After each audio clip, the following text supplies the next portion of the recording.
What if everything you've been taught about success, achievement, and getting what you want in life is not just wrong, but is actually the very thing keeping you stuck, frustrated, and perpetually dissatisfied?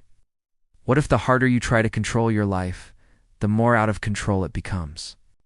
What if the secret to true power isn't learning how to force your will upon the world, but learning when to stop trying to force anything at all?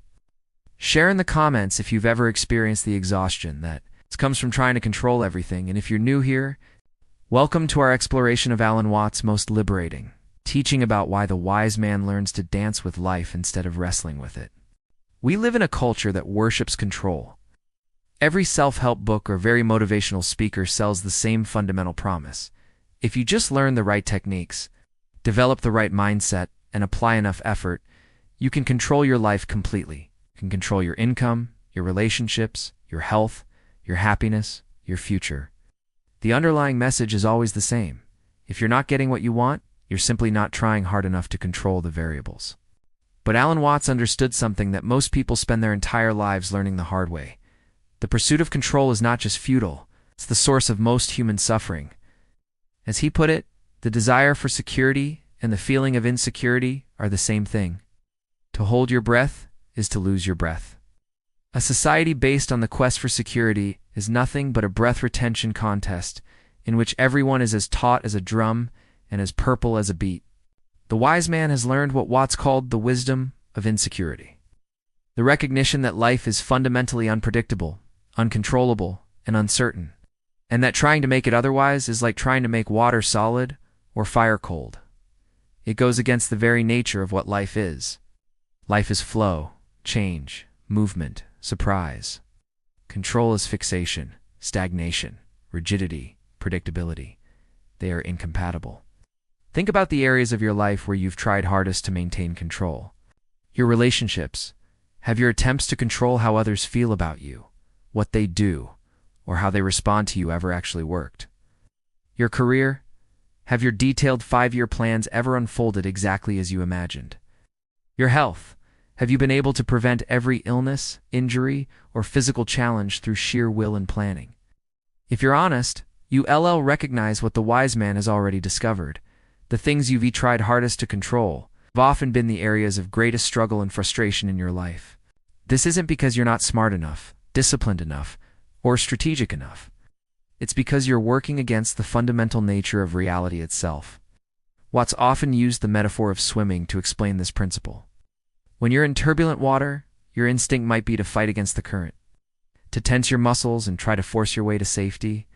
But experienced swimmers know that fighting the water exhausts you and often makes you drown. The wise swimmer learns to work with the current, to relax into the flow, to use the water's own energy to carry him where he needs to go. Life operates by the same principle. As Watts said, you are a function of what the whole universe is doing, in the same way that a wave is a function of what the whole ocean is doing. When you try to control life, you're like a wave trying to control the ocean. You're a temporary expression of something vast and complex, trying to dictate the terms of your own existence to the very force that created you. The wise man learns to distinguish between what he can influence and what he cannot control. He understands that there's a profound difference between these two things. You can influence your health through good choices, but you cannot control whether you get sick. You can influence how others perceive you through your actions, but you cannot control whether they like you. You can influence your chances of success through preparation and effort, but you cannot control the outcome. This distinction is liberating because it shows you where to direct your energy effectively. Instead of exhausting yourself trying to control uncontrollable outcomes, you can focus your attention on the things you actually can influence. Your responses, your choices, your attitudes, your actions in the present moment. But here's where most people get confused about what it means to stop trying to control life. They think it means becoming passive, giving up on goals, or accepting mediocrity. This is not what Watts taught, and it's not what wisdom looks like. As he explained, the art of living is neither careless, drifting on the one hand, nor fearful clinging to the past and the known on the other. It consists in being sensitive to each moment, in regarding it as utterly new and unique, in having the mind open and wholly receptive. The wise man doesn't stop acting. He learns to act without attachment to results. He He doesn't stop planning. He holds his plans lightly, ready to adapt when circumstances change. He doesn't stop caring about outcomes. He learns to care deeply while remaining unattached to specific results. This is what Watts called purposelessness, not the absence of purpose, but purpose held so lightly that it doesn't become a prison. This way of living requires tremendous courage because it means giving up the illusion of security that comes from believing you're in control. Most people cling to the fantasy of control because it makes them feel safer, even when that fantasy is clearly causing more problems than it solves. The wise man is willing to trade false security for authentic freedom. Consider how much energy you spend every day trying to control things that are fundamentally uncontrollable. How much mental energy goes into worrying about what others think of you? How much emotional energy gets consumed by anxiety about future outcomes? How much physical tension do you carry from trying to force results that may or may not happen? The wise man learns to reclaim this energy by practicing what Watts called wu wei, effortless action, or action in accordance with the natural flow of things. This doesn't mean being lazy or passive. It means learning to recognize when to push and when to yield, when to act and when to wait, when to hold on and when to let go. Think of a skilled martial artist. They don't defeat opponents through brute force or rigid control. They win by understanding energy, timing, and flow. They use their opponent's own momentum against them. They remain relaxed and responsive rather than tense and controlling. They act decisively when the moment is right and yield gracefully when resistance is futile. The wise man applies these same principles to all areas of life. In relationships, he learns that trying to control others' feelings or behavior creates resistance and resentment. Instead, he focuses on being genuinely himself and allowing others to respond authentically. He discovers that people are drawn to authenticity and repelled by manipulation, even when that manipulation comes from good intentions. In career and business, the wise man learns to prepare thoroughly and then release attachment to specific outcomes. He understands that opportunities often come in unexpected forms, that failure can lead to better opportunities than success, and that rigid adherence to original plans can blind you to better possibilities that emerge along the way, as Watts observed. Muddy water is best cleared by leaving it alone. Many of the problems we try to solve through control actually resolve themselves naturally when we stop interfering with them. Relationships often heal when we stop trying to fix them. Creative blocks dissolve when we stop forcing inspiration. Solutions appear when we stop desperately searching for them. This doesn't mean the wise man becomes indifferent to outcomes or stops taking action. He becomes more effective, not less, because his actions come from clarity rather than desperation, from wisdom rather than fear, from flow rather than force. When you're not wasting energy fighting against reality, you have much more energy available for working skillfully with reality. The wise man also understands what Watts called the backwards law, the principle that the more you try to get something, the less likely you are to get it. The more you chase happiness, the more it eludes you. The more you try to be loved, the more needy and unattractive you become. The more you grasp for security, the more insecure you feel. This is why anxiety about the future often creates the very outcomes we're trying to avoid. When you're desperately trying to control how others perceive you, you become artificial and off-putting. When you're frantically trying to force success, you make the mistakes that prevent success. When you're rigidly trying to avoid failure, you become so paralyzed that failure becomes inevitable. The wise man learns to trust what Watts called the intelligence of the universe, the recognition that the same force that grows, trees, heals wounds, and beats your heart without your conscious effort, is also orchestrating the larger patterns of your life in ways that your small, controlling mind could never plan or predict. This trust doesn't come from blind faith, but from direct experience. When you start paying attention, you notice that many of the best things in your life happened through circumstances you never could have planned. The right opportunity appeared at exactly the right moment. You met someone important through a series of apparent coincidences. A door closed that you thought you wanted, only to reveal a better door you hadn't noticed before. As Watts put it, you didn't come into this world. You came out of it like a wave from the ocean. You are not a stranger here. When you truly understand this, you realize that your life is not separate from the larger intelligence that runs the universe. You are an expression of that intelligence, not someone fighting against it. This doesn't make you passive. It makes you responsive.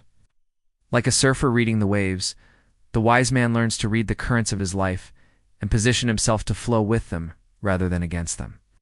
He becomes exquisitely sensitive to timing, to subtle signals, to the natural rhythms that govern all growth and change. The wise man also learns to distinguish between control and influence in his internal world. He cannot control which thoughts arise in his mind, but he can influence which thoughts he pays attention to. He cannot control which emotions he feels, but he can influence how he responds to those emotions. He cannot control his initial reactions, but he can influence his considered responses. This internal non-control is perhaps the most challenging aspect of wisdom, because it requires accepting parts of yourself that you've spent years trying to change or eliminate. The wise man learns to stop fighting against his own nature and instead learns to work skillfully with who he actually is, rather than who he thinks he should be. He stops trying to control his personality and starts accepting it. He stops trying to eliminate his flaws and starts learning from them. He stops trying to force himself into someone else's definition of success and starts discovering what success actually means to him. He stops trying to control his spiritual development and starts allowing it to unfold naturally. This acceptance doesn't lead to stagnation. It leads to authentic growth. When you stop fighting against yourself, you can start working with yourself. When you accept your limitations, you can work skillfully within them. When you embrace your nature rather than trying to transcend it, you discover capacities you never knew you had. The wise man's relationship with time also transforms when he stops trying to control life. Instead of constantly living in anxiety about the future or regret about the past, he learns to inhabit the present moment fully. Not because the present is always pleasant, but because the present is the only place where life actually happens. It's the only place where he has any real influence. As Watts taught, the present moment is the only time over which we have dominion. When you truly understand this, you stop wasting energy trying to control a future that doesn't exist yet and start putting your attention on responding skillfully to what's actually happening right now. This presence allows the wise man to act more effectively because he's responding to reality rather than to his projections, fears, or fantasies about reality. He can see opportunities that anxious people miss. He can respond to challenges with creativity rather than reactivity. He can make decisions based on actual circumstances rather than imaginary scenarios. The ultimate wisdom the wise man discovers is that letting go of control doesn't make him powerless. It reveals his true power. Real power isn't the ability to force outcomes. It's the ability to respond skillfully to whatever arises. Real strength isn't rigidity, it's flexibility. Real security isn't the elimination of uncertainty. It's the confidence to navigate uncertainty with grace. When you stop trying to control life, you don't become its victim, you become its partner. You stop fighting against the current and learn to dance with it. You stop exhausting yourself with futile resistance and start conserving your energy for effective action. You stop being at war with reality and start being at peace with what is, while working skillfully with what could be. This is the deepest secret the wise man learns. Life is not happening to you, it's happening through you. You are not separate from the force that moves mountains and changes seasons. You are that force, temporarily expressing itself through your unique perspective and circumstances. When you align with this truth, rather than fighting against it, you discover a power far greater than any control could ever provide. If you've been exhausted from trying to control everything in your life, know that there's another way. The way of wisdom, flow, and conscious surrender. Your strength doesn't have to come from forcing outcomes. It can come from dancing skillfully with whatever life brings. Your security doesn't have to depend on controlling the future. It can rest in your confidence to handle whatever the future holds. If this perspective on releasing control resonates with your own experience, share your thoughts in the comments. Your insight might be exactly what someone else needs to hear to stop fighting against life and start flowing with it. And if you're ready to explore more of Alan Watts' profound teachings about finding real power through letting go, subscribe to join our community of souls learning to dance with life rather than wrestling with it.